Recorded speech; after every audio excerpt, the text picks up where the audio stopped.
A lieu au Stade de France à Paris, la finale de la Ligue des Champions. C'est le match qui fait rêver tous les passionnés de foot. On retrouve en direct d'une fan zone notre correspondante Fabienne Lissac. Bonsoir. Alors, Fabienne, quelle est l'ambiance à Vincennes?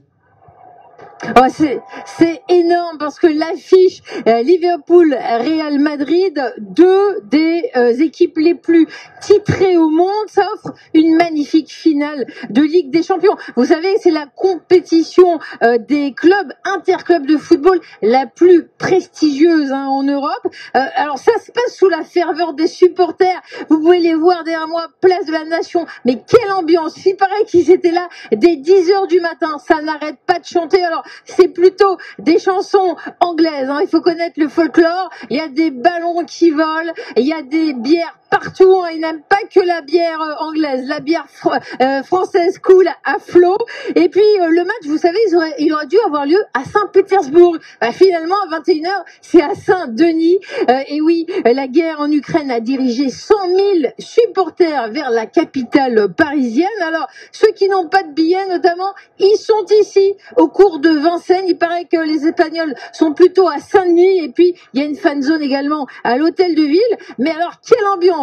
Dès hier soir, le bar The Cop, dans le 18e, il a dû être fermé tellement les supporters anglais s'étaient amassés et ils respectent pas tout à fait le code de la route, le code des bars, on va dire. Alors après avoir remporté le trophée en 2019, les Reds, entraînés par Jürgen Klopp, ils affrontent leur vieil ennemi, le Real Madrid, qui les a battus en 2018 grâce à un magnifique retourné de Gareth Bale. Vous l'aviez peut-être vu, ça avait permis à Zinedine Zidane, notre entraîneur fétiche, de remporter cette compétition 3 fois de suite. C'est totalement inédit. Alors en 2019, rappelez-vous, Liverpool a mis Tottenham à terre.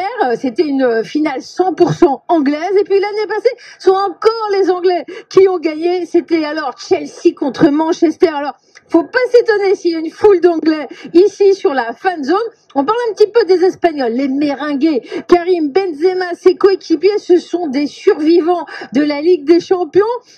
Pendant la phase d'élimination directe, ils ont passé à chaque fois, ils se sont fait très peur, ils ont retourné la situation en fin de match. Donc rien ne sera joué tant que le coup de sifflet final n'aura pas retenti, Samuel. On l'aura compris, les Anglais sont très présents en finale, mais est-ce qu'il y a des Français sur le terrain, Fabienne?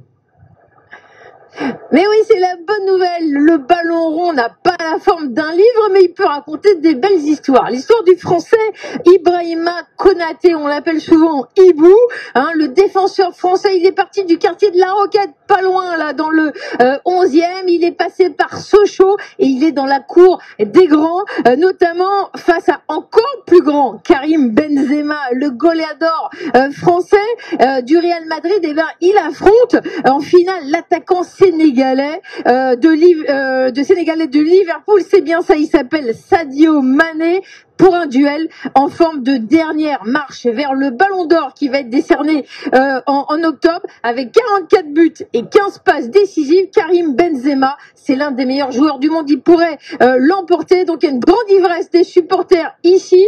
J'espère qu'ils vont être assez lucides pour suivre le match à 21h. En tout cas, il y en a un qui connaît très bien ses adversaires, c'est l'entraîneur du Real Madrid, l'Italien Carlo Ancelotti. L'année dernière, il entraînait Liverpool. Cette année, il entraîne le Real Madrid, mais il se dit très très confiant.